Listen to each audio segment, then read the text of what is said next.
Bismillahirrahmanirrahim. Ayo bawa harta ke surga. Dukung pembangunan sekolah Islam Mufid dengan donasi ke rekening atas nama Yayasan Muflih untuk Islam dan Dakwah.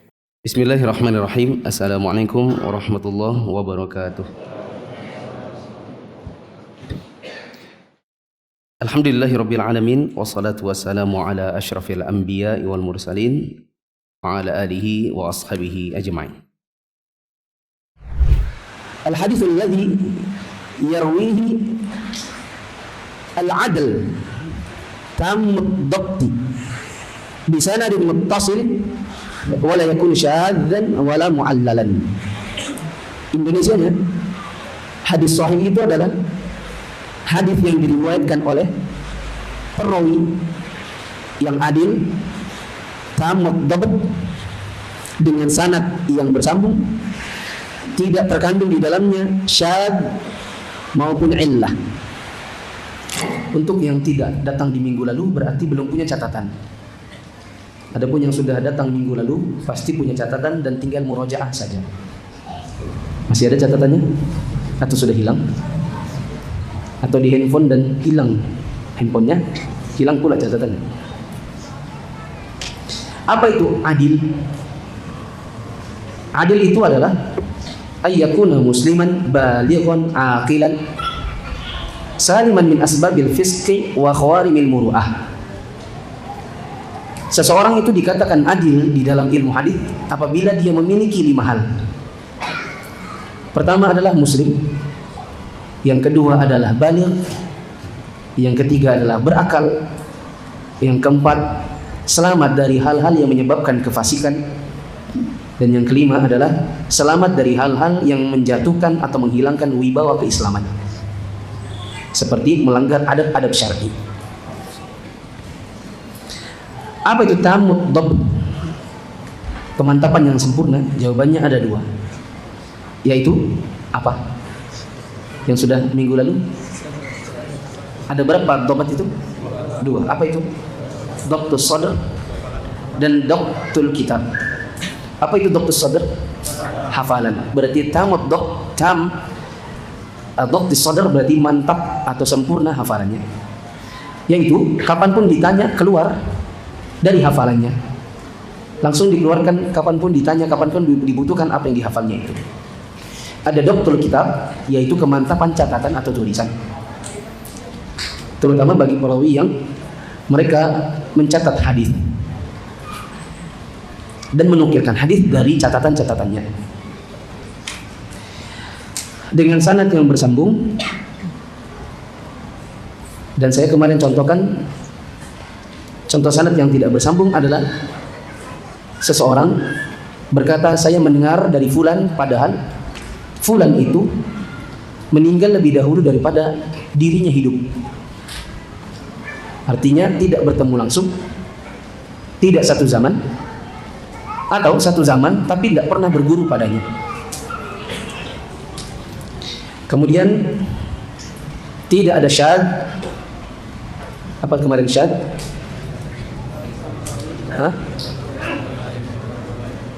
Apa itu syadz? Yaitu si perawi menyelisihi perawi yang lebih terpercaya dari dirinya. Apa itu illat? Hal-hal yang bisa merusak hadis dengan penelitian para ulama yang mutqin dalam ilmu hadis. Nah, maka di sini disebutkan hadis dhaif adalah hadis yang tidak terkumpul padanya sifat-sifat sahih. Tadi sifat sahih ada berapa tadi? Ada 5. Ini saya ngomong agak kacau ya. Hadis sahih tadi itu punya pengertian apa? Coba baca lagi. Coba sama-sama. Apa itu hadis sahih? Hadis yang diriwayatkan oleh perawi yang adil, tamut dabt, dengan sanad bersambung, tidak mengandung illat, tidak mengandung syadz, tidak mengandung illat. Ada berapa berarti? Ada 5. Ini syarat baru bisa dikatakan hadis itu sahih. Ada syarat yang keenam, tapi ini bukan syaratnya yang sahih, melainkan syarat untuk masih bisa dikatakan hasan, yaitu diriwayatkan dengan jalur-jalur yang lain sehingga bisa saling menguatkan. Yang isinya dhaif-dhaif ini ada beberapa jalur periwayatan sehingga satu dengan yang lainnya bisa saling menguatkan. Manakala dhaif saling menguatkan, jadilah dia naik tingkat menjadi hasan. Hadis sahih, hadis hasan masih bisa diamalkan, bisa dijadikan dalil. Sedangkan untuk hadis dhaif tidak bisa dijadikan dalil. Nanti insya Allah akan datang penjelasannya secara khusus. Hadis dhaif ada 3 kategori.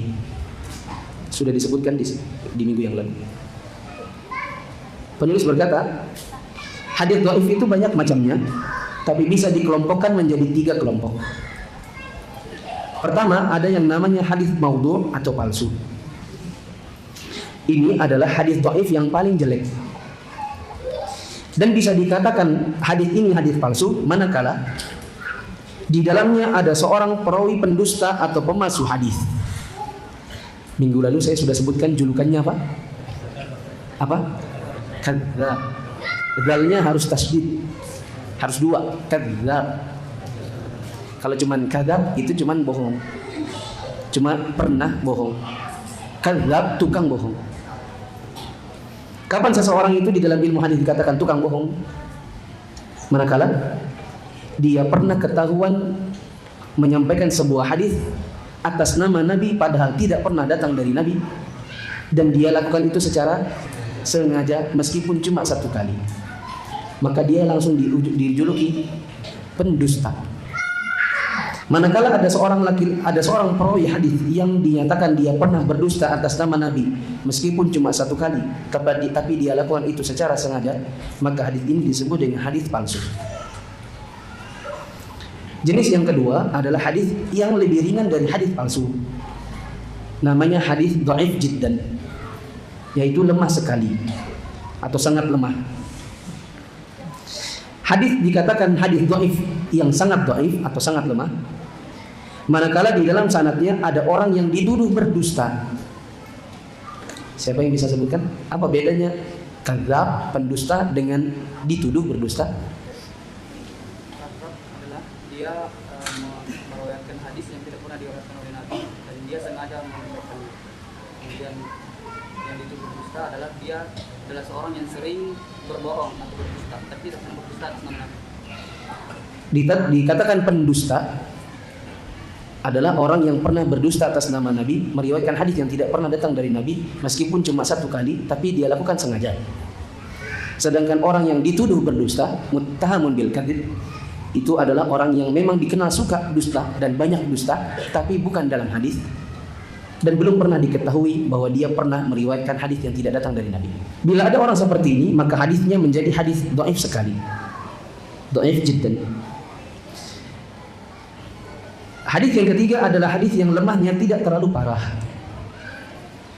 dan bisa menjadi kuat manakala ada hadis yang seperti itu. Misalnya hadis yang di dalamnya ada perawi yang buruk hafalannya. Siapa itu orang yang dikatakan buruk hafalannya? Seseorang itu dikatakan buruk hafalan manakala, kata para ulama, manakala tidak bisa dibedakan antara sisi benarnya dan sisi salahnya.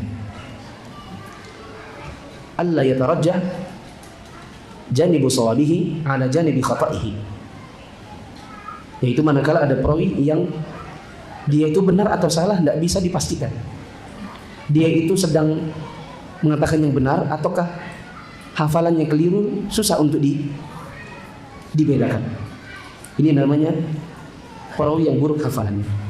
Manakala ada perawi seperti ini, maka ini disebut dengan hadis lemah, tapi lemahnya ringan. Hadis seperti ini, kalau nanti ada hadis yang semisalnya dengan jalur yang berbeda dan menjadi banyak periwayatannya, maka jadilah hadis ini hadis yang hasan. Adapun hadis hasan masih bisa diamalkan. Jamaah yang dirahmati Allah, nanti akan datang pembahasan secara khusus sebenarnya hadis dhaif itu boleh diamalkan atau tidak. Yang sudah jelas adalah hadis sahih dan hadis hasan. Yang nanti ada pembahasan adalah kalau hadisnya dhaif, bolehkah diamalkan? Misalnya orang baca Yasin di kuburan, lalu dia mengatakan, saya mengamalkan ini karena hadis yang berbunyi anu dan anu, meskipun saya tahu hadisnya tidak sahih, yakni hadis dhaif. Atau seseorang ketika kita tanya, Bapak tadi malam sholat apa? Dan sekarang puasa apa? Mereka bilang, saya tadi malam sholat nisfu Sya'ban, sholat raghaib. Dan sekarang puasa nisfu Sya'ban. 3 hari apa 1 hari, Pak? 1 hari aja. Berarti khusus. Ya, ini khusus, namanya puasa nisfu Sya'ban. Baik, dalilnya apa, Pak? Dalilnya anu dan anu. Derajatnya apa, Pak? Dhaif. Dia tahu. Bolehkah itu diamalkan? Nanti insya Allah akan ada pembahasannya di poin ke D. Selanjutnya, B. Ancaman berdusta atas nama Rasulullah sallallahu alaihi wasallam. Rasulullah sallallahu alaihi wasallam bersabda, "Man kadzdzaba 'alayya muta'ammidan falyatabawwa maq'adahu minan nar." Barang siapa yang berdusta atas namaku dengan sengaja, maka hendaklah dia menyiapkan tempatnya di neraka. Boleh dicatat dekat situ. Maka berdusta atas Nabi, ancamannya adalah neraka. Apa yang dimaksud dengan berdusta atas nama Nabi, nanti ada penjelasannya. Rasulullah SAW juga bersabda, "La takdzibu alai, fa innahu man kadzdzaba alayya falyalijin nar." Janganlah kalian berdusta atas namaku, kata Nabi. Karena barang siapa berdusta atas namaku, maka silakan masuk neraka. Sebagaimana kesimpulan yang tadi dicatat, siapa yang berdusta atas nama Nabi diancam dengan neraka. Apa yang dimaksud dengan berdusta atas nama Nabi disebutkan di sini. Maksud berdusta atas nama Nabi Muhammad SAW adalah membuat-buat omongan atau cerita yang sengaja disandarkan kepada Rasulullah SAW, lalu mengatakan Rasulullah SAW pernah bersabda begini dan begitu. Coba bisa dicatat dekat situ.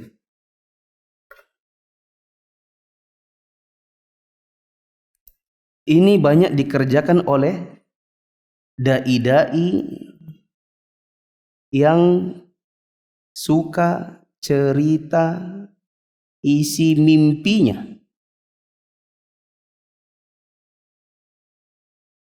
Kita dapati orang-orang yang suka membuat omongan-omongan yang sengaja disandarkan kepada Nabi. Ini adalah dai-dai yang suka bercerita tentang isi mimpinya. Kalaupun bukan mimpinya, mimpi gurunya. Yang nanti di dalam kandungan mimpinya terdapat perkataan yang disandarkan kepada Nabi, meskipun sebenarnya Nabi SAW dalam masa hidupnya tidak pernah mengatakannya. Saya tadi dapat video begini. Mana tadi ya? Hadis kopi itu loh. Mana tadi? Oh ini dia. Ya. Sampai tak catat. Ada dai, saya tidak ingin mengatakan dia ini mungkin malas hafal hadis, jadi hadis ini lebih enak kalau bikin sendiri. Kita skip apapun tujuannya. Yang jelas, dia berkata begini, ada Habib Anu bermimpi, dalam mimpinya bertemu dengan Nabi.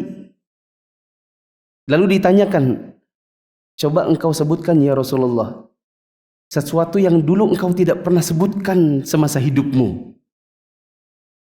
Maka disebutkanlah, Nabi SAW bersabda, barang siapa memegang tasbih, maka dia seperti bertasbih meskipun tidak bertasbih. Dan barang siapa minum kopi dan ada aroma kopi masih di dalam mulutnya, maka malaikat akan beristighfar untuknya. Ini kalau didengar oleh juragan kopi ini senang banget ya. Kafe-kafe langsung pasang nanti. Ya. Ini disandarkan kepada cerita mimpi yang katanya bertemu dengan Nabi. Kalau seandainya ini dipercaya, maka ini sangat bertentangan dengan firman Allah Ta'ala, "Al-yawma akmaltu lakum dinakum wa atmamtu 'alaikum ni'mati wa raditu lakumul Islam dinan." Hari ini kusempurnakan untuk kalian agama kalian. Agama itu sudah sempurna. Ternyata Ada ajaran di dalam Islam yang datangnya sepeninggal Nabi, Nabi sudah wafat baru ketemunya sama orang. Jauh setelah Nabi SAW wafat, baru ajaran itu muncul sekarang. Lewat apa? Dan itu tidak dikenal oleh sahabat Nabi, tidak dikenal oleh para tabi'in, tabi'ut tabi'in, para ulama terdahulu yang didapatkan orang-orang di zaman sekarang. Pertanyaannya, mungkinkah? Ya. Seandainya mereka bilang, ya mungkin orang saya yang mimpi kok kami yang sewot. Kita katakan Anda sangat memungkinkan Anda berdusta atas nama Nabi. Anda sangat memungkinkan untuk berdusta atas nama Nabi. Kenapa? Karena Nabi SAW ditugaskan oleh Allah untuk menyampaikan seluruh yang Allah ajarkan untuk beliau untuk disampaikan kepada umatnya. Sehingga tidak ada satu amalan pun yang diketahui oleh Nabi yang disuruh oleh Allah untuk menyampaikan kepada umatnya melainkan sudah tersampaikan. Kok ada orang di zaman sekarang punya ajaran baru tidak pernah diketahui oleh para sahabat Nabi? Sesuatu yang aneh.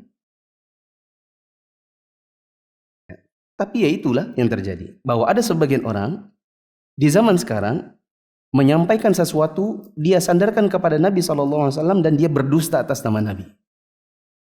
Ini bohong. Orang-orang seperti ini bohong. Kalau dia bilang tadi, oh saya yang mimpi kok kamu yang sewot, maka kita katakan mimpi itu ketemu dengan Nabi, kamu harus ditanya dulu bagaimana ciri-cirinya orang yang kamu temui dalam mimpimu. Jangan-jangan ciri-cirinya tidak sama dengan yang memang nyatanya Nabi SAW. Ya. Apalagi ini nanti beda pengajian, beda juga gurunya, beda lagi nanti yang diklaimnya ini gurunya ketemu dengan Nabi, beda lagi.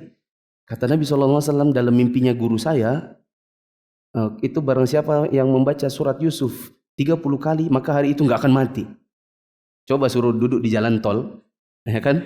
Terus tidak boleh kemana-mana, biar diklakson, biar ditabrak, mati kira-kira tanda. Ya. Jengkel juga saya. Kemudian para ulama telah bersepakat tentang haramnya membawakan hadis-hadis yang maudhu atau palsu, yakni hadis yang diadakan seseorang atas nama Rasulullah SAW dengan sengaja maupun tidak sengaja. Diperbolehkan untuk membawakan hadis yang palsu hanya ketika dalam rangka menerangkan kepalsuannya. Ini bisa distabiloi kata-katanya. Boleh untuk menyampaikan hadis yang palsu dalam rangka menerangkan kepalsuannya agar umat selamat dari dusta atas nama Rasulullah SAW.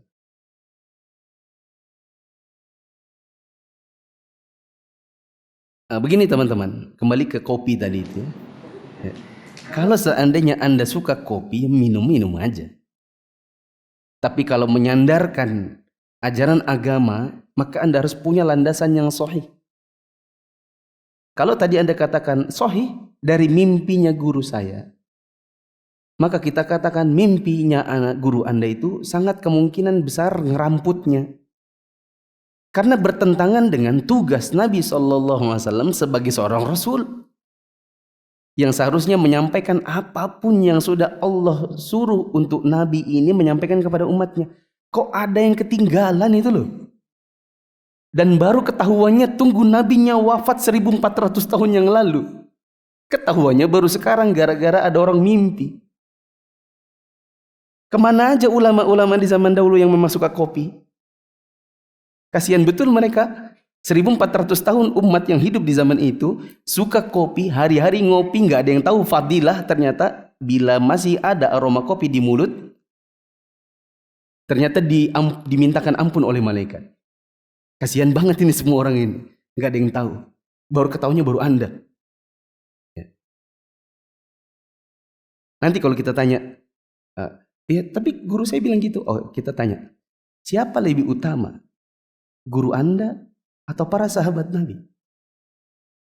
Yang kalau memungkinkan dapat ilham dari mimpi, nah siapa kira-kira? Guru Anda atau sahabat-sahabat Nabi?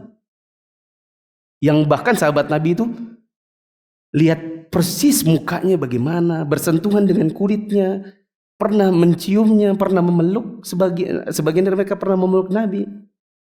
Ya.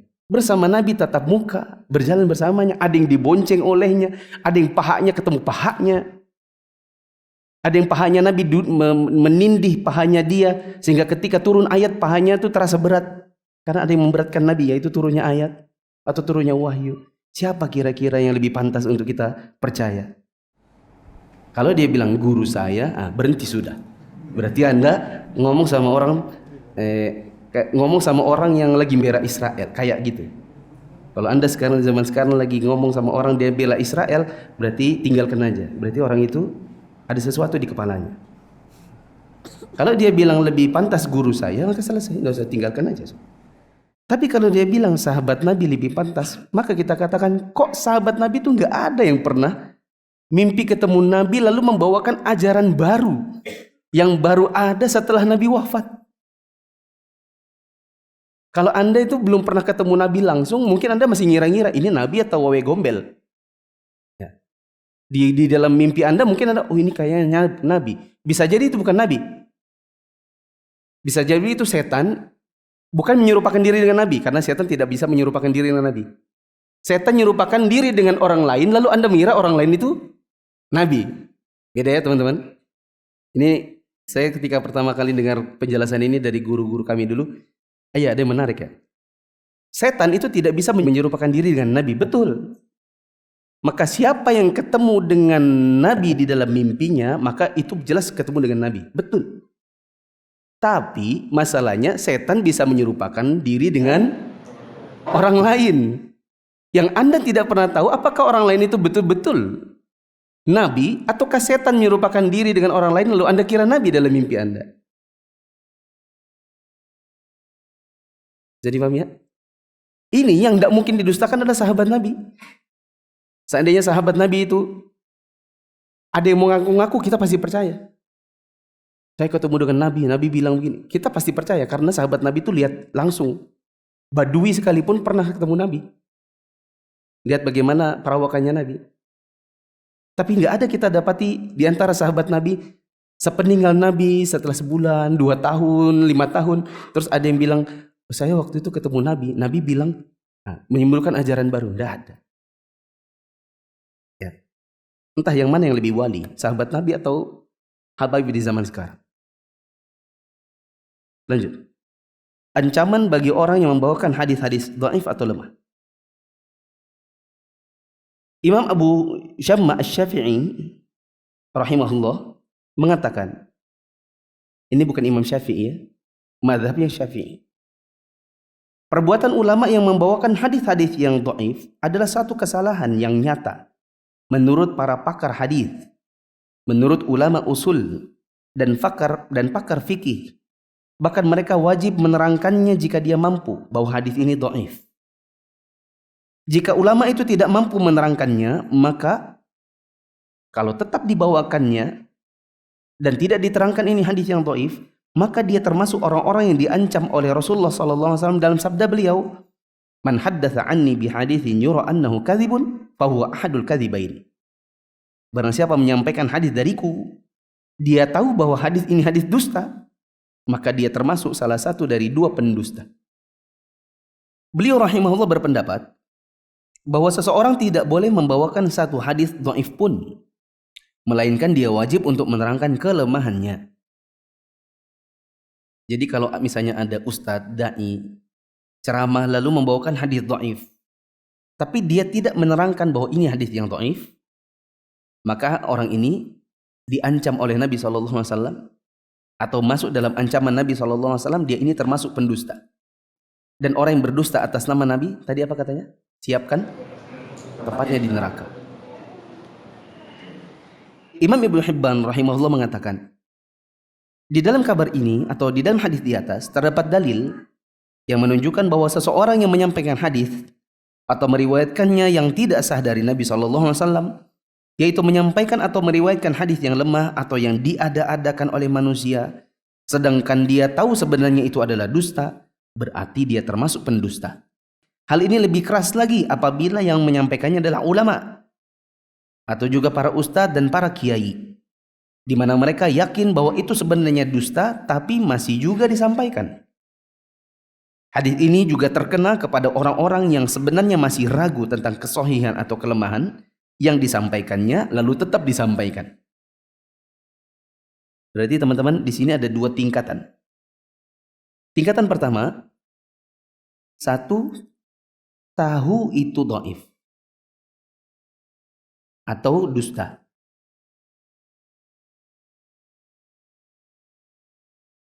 Tapi tetap disampaikan. Tetap disampaikan. Tanpa menjelaskan status hadisnya.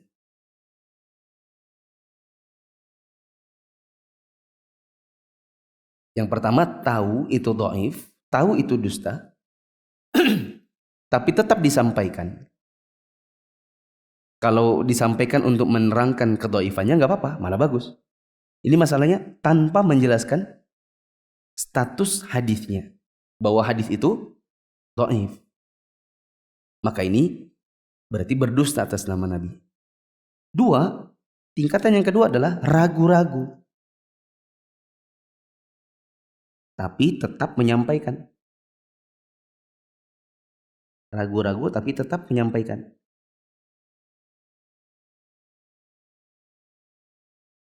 Contoh nih jemaah, misalnya kita baca buku apa ya di sini? Kita baca misalnya buku Umdatul Ahkam. Kita tidak terlalu ingat ini Bukhari kah, Muslim kah, atau Bukhari Muslim. Karena di dalamnya ya kalau tidak Bukhari Muslim, kalau tidak ya Bukhari Muslim.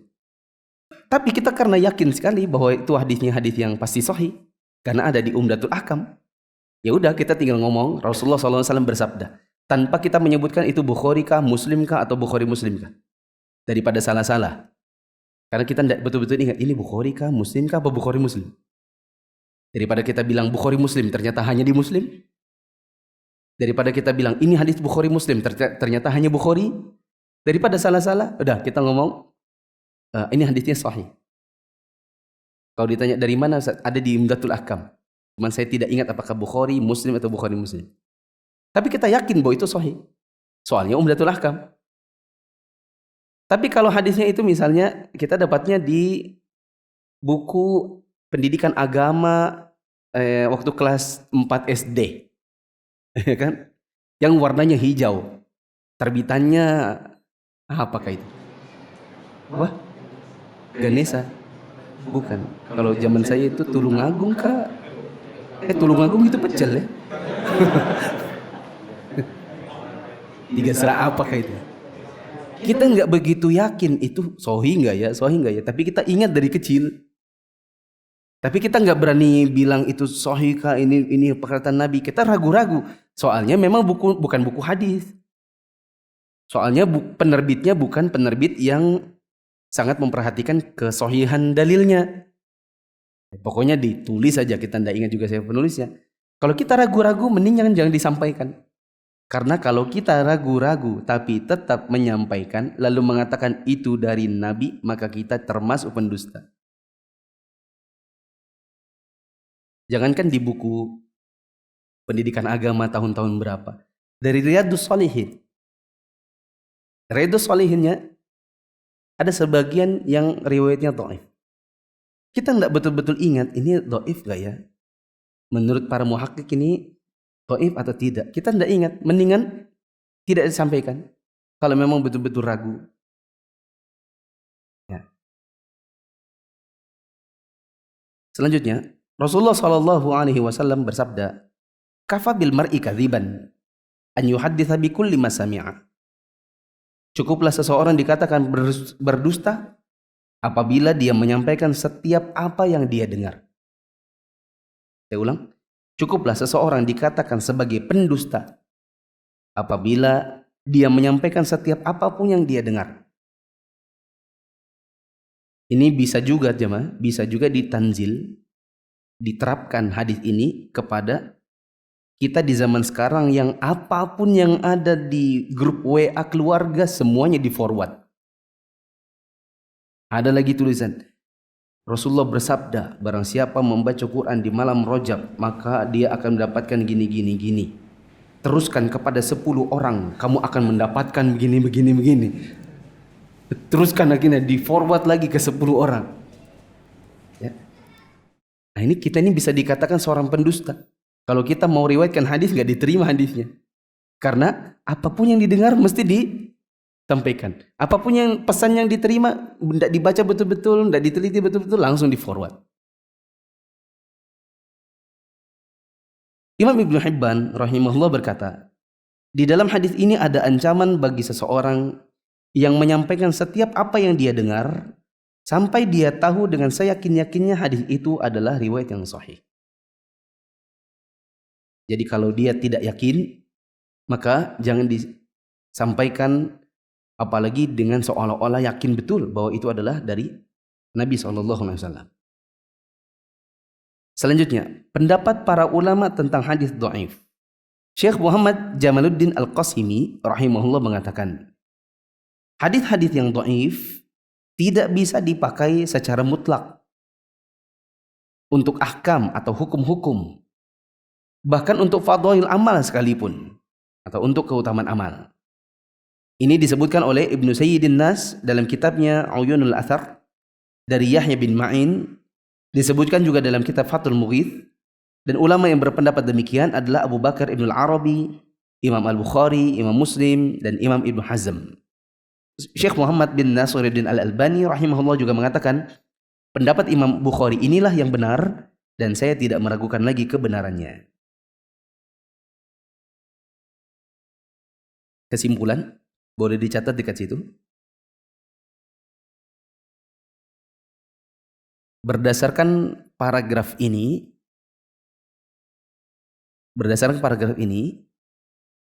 bisa diambil kesimpulan bahwa sebagian ulama melarang mutlak penggunaan hadis dhaif.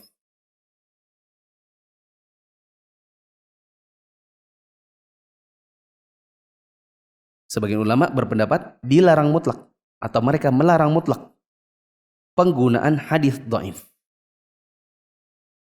baik untuk menetapkan hukum maupun sekedar menyebutkan keutamaan amal.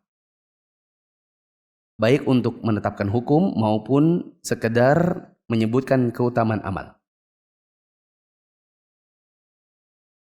Ustaz, apa ya maksudnya untuk menetapkan hukum?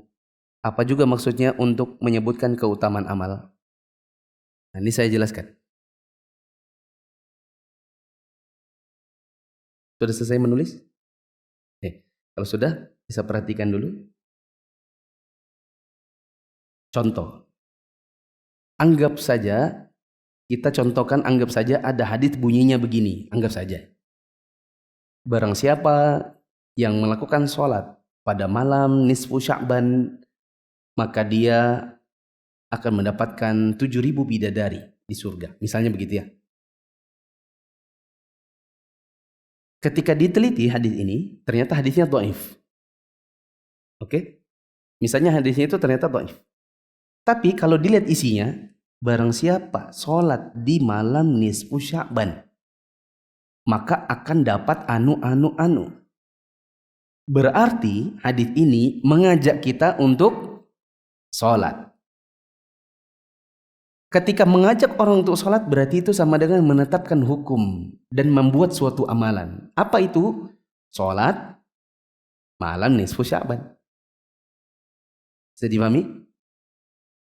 Bolehkah kita pakai hadis ini dhaif, ternyata untuk membuat sebuah sholat yang sholat ini enggak kita dapati di buku-buku fikih dengan dalil yang sahih? Tersebutlah sebuah sholat baru yang kita baru kenal di zaman sekarang, yang tidak diamalkan oleh Nabi dan para sahabat, namanya sholat malam nisfu Sya'ban. Itu yang disebut dengan menggunakan hadis dhaif untuk bikin amalan baru dan menetapkan hukum. Oke, karena itu kan mensunnahkan satu sholat. Nah, sekarang saya ganti. Sholat tarawih. Siapa dari kita yang nggak kenal? Saya kira semua sudah tahu. Tidak ada orang Islam yang insya Allah anak kecil pun tahu ada sholat tarawih, ada sunnahnya. Oke? Nah, terus ada hadis dhaif. Misalnya hadis dhaif itu berbunyi, barang siapa yang sholat tarawih di malam bulan Ramadan, maka akan mendapatkan 70.000 bidadari. 70 bidadari ini keutamaan dari apa? Salat tarawih. Salat tarawihnya kita dapati dalam berbagai hadis sahih tentang penjelasannya. Berarti hadis ini kalau kita mau pakai tidak untuk membuat sebuah ibadah baru, karena ibadah tarawih ini sudah semua kita tahu. Tapi hadis ini kita pakai buat apa? Nambah-nambahin keutamaannya. Bisa dipahami? Kalau ndak paham, jangan gini. Kalau ndak itu gini.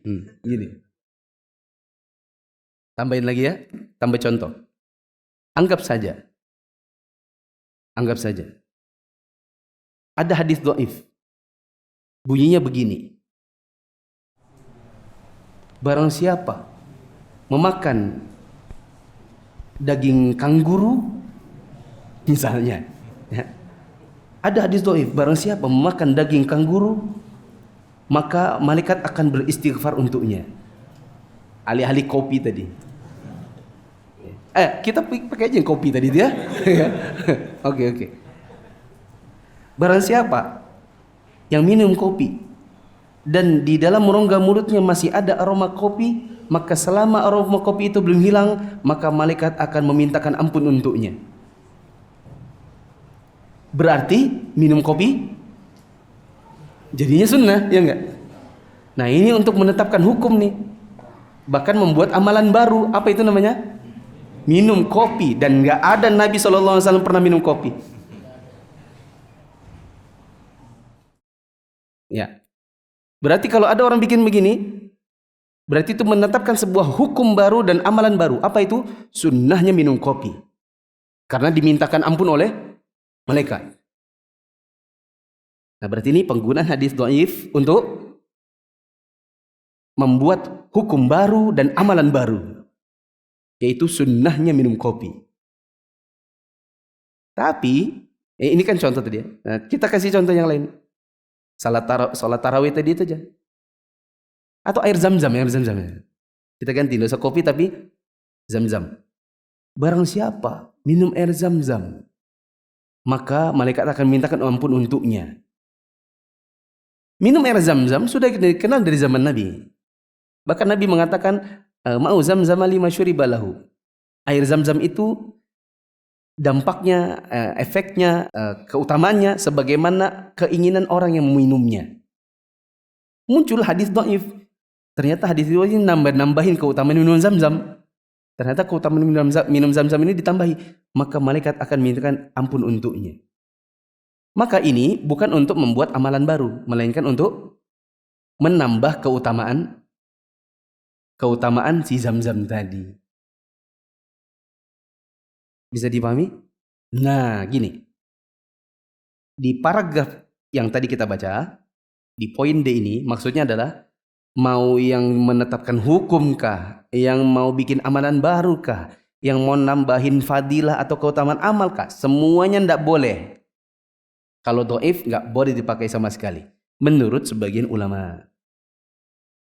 Menurut sebagian yang lain boleh, tapi ada 8 syarat. Nah, itu yang perlu dicatat.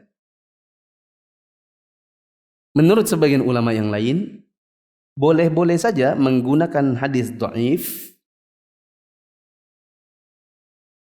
tapi dengan syarat. 1. Dijelaskan dhaifnya. Kembali lagi, harus dijelaskan apanya? Dhaif. Andaikan syekh itu berkata, guru saya bermimpi bahwa Rasulullah bersabda di dalam mimpinya si guru saya itu, barang siapa minum kopi dan di dalam rongga mulutnya masih ada aroma kopi, maka selama masih ada aroma kopi, malaikat akan memintakan ampun untuknya. Tapi dhaif. Seandainya dibilang begitu. Tapi siapa yang mau? Soalnya itu jualannya. Itu jualan agamanya. Karena kalau dibilang tapi dhaif, Maka orang akan bilang, ya capeknya kita duduk di sini ternyata doi semua. Ya. Coba kalau ada khutbah Jumat, ada ustadznya bilang, Rasulullah SAW bersabda, Rasulullah bersabda di sini. Khutbah yang kedua ini saya tutup dengan perkataan bahwa semua hadis yang saya sampaikan tadi waktu di khutbah pertama semuanya dhaif. Ya. Insya Allah itu dicoret dari daftar khutbah tahun berikutnya. Harus dijelaskan dhaifnya. Kenapa? Ayo, kenapa? Ada yang tahu? Dapat hadiah. Kenapa? Harus dijelaskan dhaifnya. Supaya orang yang mendengar tahu itu adalah dhaif. Ada yang lain? Supaya tidak disandarkan kepada Rasulullah. Ada yang lain? Supaya tidak diamalkan. Ada yang lain? Supaya tidak masuk neraka. Yang ngomong ini supaya tidak masuk neraka.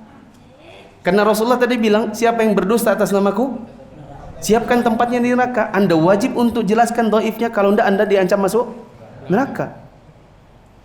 Pernah dapat hadiah? Pernah. Udah jadi sudah.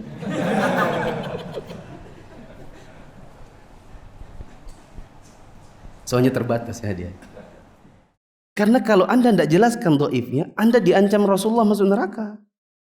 Apa gunanya Anda jadi ustadz kalau kemudian diancam masuk neraka?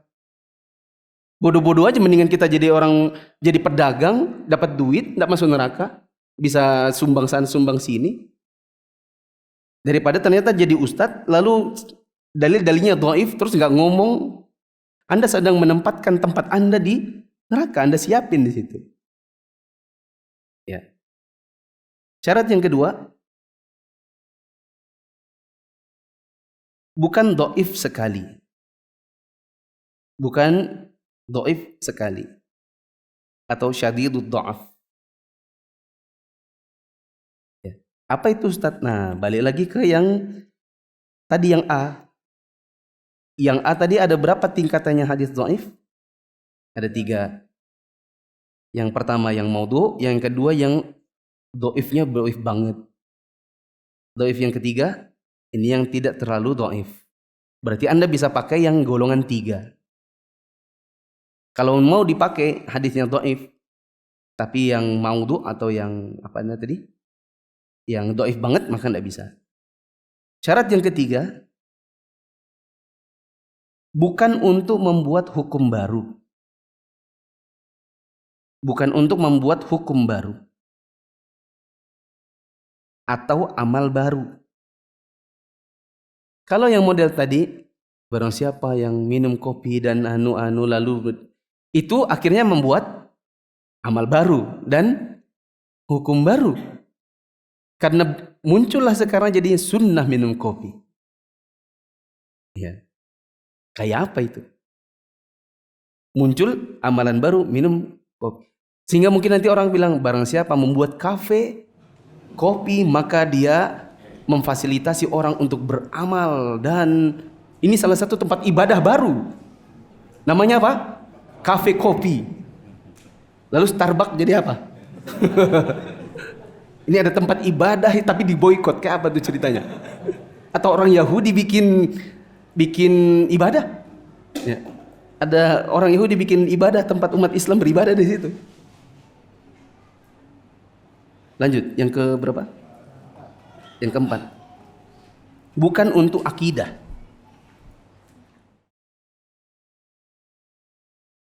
Kalau untuk akidah maka tidak boleh pakai hadis dhaif. Yang kelima, bukan untuk halal haram. Bukan untuk halal haram. Misalnya menetapkan, misalnya di zaman Nabi SAW, anggap saja tidak diketahui ada satu binatang baru yang baru ditemukan spesiesnya sekarang.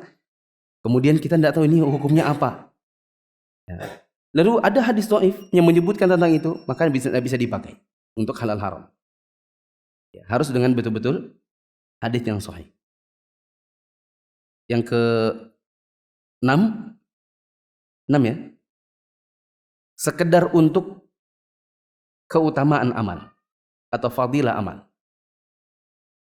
sekedar untuk fadilah atau keutamaan amal. Jadi amalannya sudah dari Nabi. Nah ini hadis yang dhaif ini sekedar untuk nambah-nambahin fadilahnya saja. Berarti tadi kayak gini misalnya. Kan tarawih dari zaman Nabi ya. Sudah kita ketahui sunnahnya dari zaman Nabi. Terus misalnya ada ustadz ceramah tarawih atau kultum subuh Ramadan. Kemudian dia bilang gini, jamaah kalau bisa jangan ditinggalkan tarawih ini. Tarawih ini besar keutamaannya. Ada hadis yang sahih, barang siapa yang mendirikan salat di malam Ramadan dengan keimanan dan mengharapkan pahala, maka diampuni dosa-dosanya yang telah lalu. Ada juga hadis yang lain. Nah, kalau tadi yang sahih, yang ditambahin, ada juga hadis yang lain. Barang siapa yang mendirikan malam Ramadan tidak hilang tarawihnya, maka akan dibangunkan satu rumah tingkat 2 di surga untuknya. Dia penuhi syaratnya. Tapi hadis ini dhaif. Ya kan? Berarti terpenuhi syarat yang pertama. Bukan untuk membuat hukum baru karena tarawih sudah dari Nabi. Bukan untuk halal haram karena kita tidak sedang bicara halal haram. Dia sekedar untuk apa? Nambahin keutamaan amal. Jadi bilang, tapi ini hadisnya dhaif. Sekedar buat nambahin keutamaan amal. Tapi saya kira juga kalau sudah dibilang hadis dhaif, insya Allah tetap nggak ada yang percaya. Nggak ada itu juga orang sudah tetap mengamalkan tarawih. Berarti yang keberapa sekarang? Yang ketujuh, tidak boleh dimasyhurkan. Tidak boleh dimasyhurkan. Bagaimana contohnya dimasyhurkan? Kebetulan ustadznya ini setiap malam tarawih sampai hari terakhir ada jadwal tarawihnya. Jadwal ngisi kultum tarawihnya. Dan di mana-mana dia ngomong selalu dia bawakan hadis dhaifnya ini. Sehingga jadi masyhur. Kenapa kalau masyhur? Memangnya kenapa kalau masyhur? Bukan. Nanti orang mengira hadis ini jadi sahih karena terlalu masyhur. Itu tidak. Seperti Ramadan ini 10 hari yang pertama pengampunan, 10 hari yang kedua, 10 hari yang ketiga pembebasan dari api neraka. Sering dengar gak? Ya. Ini kan jadi masyhur di kepala kita nih sampai bingung. Ini dhaif kah, enggak kah, sahih kah, enggak kah? Karena terlalu sering disebut jadinya masyhur. Kalau sering jadi masyhur jadinya kayak sahih. Yang terakhir yang ke-8 setelah azan. Insyaallah.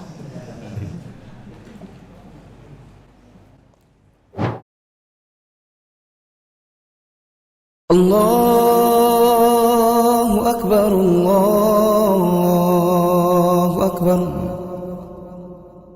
Allahu Akbar, Allahu Akbar. Asyhadu an la ilaha illallah.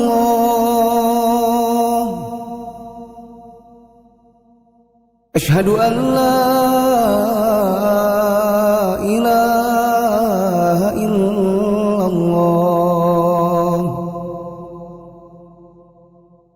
Asyhadu anna Muhammadar Rasulullah. Asyhadu anna Muhammadar Rasulullah. Hayya 'alas salah.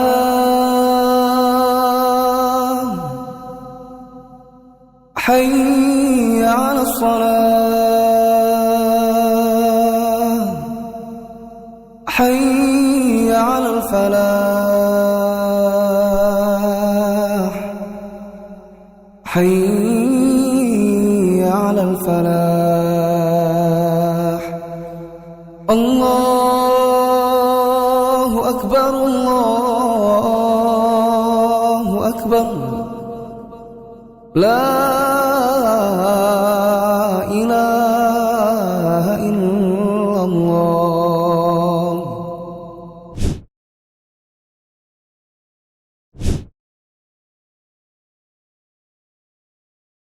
Lanjut syarat yang ke-8 yang terakhir. Tidak dijazmkan dari Nabi. Tidak dijazmkan. Dijazmkan artinya dipastikan dari Nabi. Misalnya dengan berkata Nabi bersabda, itu berarti menjazmkan. Jazm itu apa teman-teman? Diapain jazm itu? Dijazmkan itu ya dipastikan bahwa itu dari Nabi. Diyakinkan itu pasti dari Nabi. Itu namanya dijazmkan. Contohnya bagaimana? Misalnya kita bilang Rasulullah bersabda. Itu menjazmkan. Jadi yang boleh seperti apa? Yang boleh perkataannya adalah diriwayatkan. Ada istilah namanya sighatut tamrid. Dibuat modelnya pasif, bukan aktif. Bukan Rasulullah bersabda, tapi diriwayatkan dari Nabi. Atau ada riwayat yang disebutkan gitu. Jadi tidak dipastikan dari Nabi. Bisa dipahami? Saya ulang ya. Dalam dakwah salaf, kita harus memperingatkan kaum muslimin tentang bahaya hadis yang lemah, palsu, apalagi mungkar. Hadis yang dhaif itu yang tidak terkumpul sifat-sifat sahih dan hasan. Apa saja sifat sahih dan hasan saya tidak jelaskan, nanti insya Allah akan dimasukkan dalam videonya. Pakai potongan video yang dulu, tahun 2019. Hadis dhaif dibagi jadi 3, ada yang palsu, ada yang dhaif dan sangat lemah, ada yang dhaif tapi tidak terlalu parah, yang masih mungkin untuk dijadikan hasan bila memang ada banyak jalurnya. Kita dilarang untuk berdusta atas nama Nabi. Ancamannya itu neraka. Bagaimana berdusta atas nama Nabi? Jawabannya adalah membuat-buat cerita atau riwayat atau omongan yang disandarkan kepada Nabi padahal tidak pernah datang dari Nabi. Ada satu tadi yang saya tidak sempat sebutkan, yaitu buat apa para ulama itu sampai keliling dunia meninggalkan kampung halamannya untuk nyari hadis sahih 1, 2. Perjalanan itu berbulan-bulan, tidak seperti sekarang. Tidak pakai kereta api, tidak pakai pesawat. Jalan kaki, paling banter naik unta, naik kuda. Untuk cari hadis. Nyampe di sana cuma dapat 1, 2. Sebegitu besarnya effort mereka untuk cari hadis sahih. Terus di zaman sekarang orang dengan gampangnya pakai mimpi. Tinggal tidur, minum kopi. Nggak bisa tidur dia kalau minum kopi. Ya. Tidur, mimpi, dapat hadis. Sebegitu mudahnya gitu di zaman sekarang. Dan sebegitu susahnya di zaman dahulu. Memangnya orang di zaman sekarang itu lebih utama daripada orang-orang di zaman dahulu? Ya.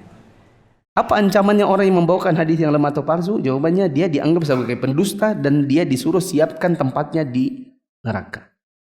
Kalau kita mau pakai hadis yang dhaif, boleh atau tidak? Jawabannya sebagian ulama berpendapat tidak boleh sama sekali. Apapun tujuannya. Mau itu menetapkan hukum, menetapkan halal haram, maupun hanya sekedar keutamaan amal. Sebagian ulama ada yang berpendapat boleh menggunakan hadis dhaif. Tapi ada syarat yang ketat. Satu disebutkan bahwa itu dhaif. Dan biasanya orang kalau sudah disebutkan dhaif malas sudah dengarnya. Ya. 2, bukan dhaif yang dhaif jiddan atau syadidud dha'f. 3, bukan untuk membuat hukum baru atau amal baru. 4, bukan untuk akidah. 5, bukan untuk halal haram. 6, hanya sekedar untuk mendukung keutamaan amal dari amal yang sudah ada, yang sudah ditetapkan dengan hadis yang sahih. Berapa? 7, tidak boleh dimasyhurkan, yaitu sering-sering disebutin lalu diajarkan nanti seolah-olah jadi sahih. Yang ke-8, itu ke-8-nya tidak dijazmkan atau dipastikan dari Rasulullah. Jadi tidak pakai kata kerja aktif tapi pakai pasif seperti kata diriwayatkan. Ke-9, ada 9. Saya baru sadar sekarang. Ke-9 yaitu tidak bertentangan dengan yang sahih. Tidak bertentangan dengan yang sahih.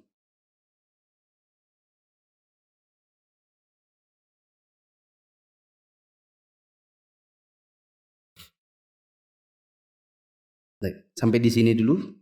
Ada yang mau bertanya? Tadi katanya ada pertanyaan di YouTube. Ustadz, apakah kita dalam kunut nazilah disunahkan untuk angkat tangan? Sebatas yang saya tahu iya. Karena kunut nazilah adalah kunut yang disyariatkan menurut pendapat yang saya yakini. Perlu diketahui, kunut nazilah yang sekarang ini kita terapkan dalam 5 waktu untuk mendoakan saudara-saudara kita di Palestina, ini ada ikhtilaf ulama dalam 3 pendapat. Ya, tapi tolong jangan sampai ada yang berkata ketika nanti mengambil pendapat yang pertama, nggak ikut membela Palestina. Ya. Pendapat yang pertama, tidak ada lagi kunut nazilah sampai hari kiamat. Itu di zaman Nabi SAW, Nabi pernah melakukannya untuk sebagian kaum, lalu oleh Allah dihapuskan. Dengan firman Allah, "Laisa laka minal amri syai'un aw yatuba 'alaihim aw yu'adzibhum fa innahum zalimun." Wahai Muhammad, kamu itu tidak ada urusan tentang mereka. Apakah Allah mau mengazab mereka? Ya, sesungguhnya Allah mengetahui tentang mereka bahwa mereka ini orang-orang yang zalim. Jadi sebagian ulama berpendapat sampai hari kiamat tidak ada lagi kunut nazilah. Karena Nabi sudah dulu pernah dilakukan Nabi lalu dihapuskan oleh Allah.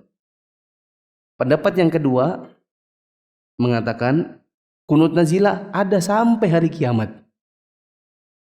Yaitu manakala terjadi bencana. Misalnya bencana alam, kemudian peperangan, apapun yang menimpa kaum muslimin. Ya, pendapat yang ketiga yang tetap ada tapi mereka tidak 5 waktu. Sebagian dari mereka hanya menerapkannya pada subuh saja. Nah, pendapat yang benar yang saya pribadi yakini yang kedua. Kunut nazilah itu ada sampai hari kiamat. Bila memang ada bencana, ada peperangan yang menimpa kaum muslimin. Kemudian kita yang berpendapat dengan pendapat kedua bahwa ada kunut nazilah sampai hari kiamat, ini berbeda pendapat lagi dalam satu masalah. Apakah kunut nazilah itu nunggu seruan pemerintah atau tidak? Sebagian ulama ada yang berpendapat kunut nazilah harus dengan seruan pemerintah. Jadi kalau di zaman sekarang kita di sini, kalau ada edaran Kemenak baru kunut nazilah. Dan sekarang ada edaran Kemenaknya. Pendapat yang kedua mengatakan tidak mesti menunggu edaran pemerintah, tidak mesti menunggu seruan mereka. Kalau memang mereka tidak melarangnya, lakukan saja. Ya. Wallahu alam, saya tidak bisa memilih yang mana yang lebih kuat.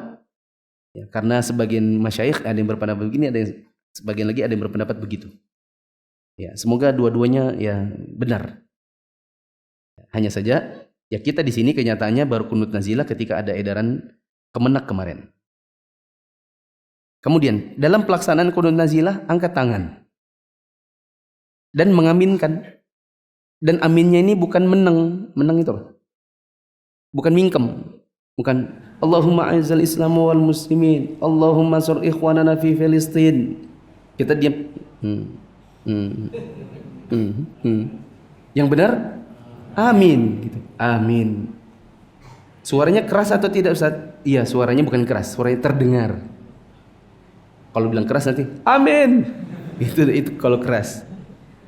Kata Syekh Utsaimin, sunnahnya adalah suaranya diperdengarkan, dijaharkan, tanpa mubalaghah. Apa itu? Tanpa lebay, berlebihan, seperti berteriak. Jadi amin. Amin. Seperti itu. Allahu a'lam bishawab. Ini saja.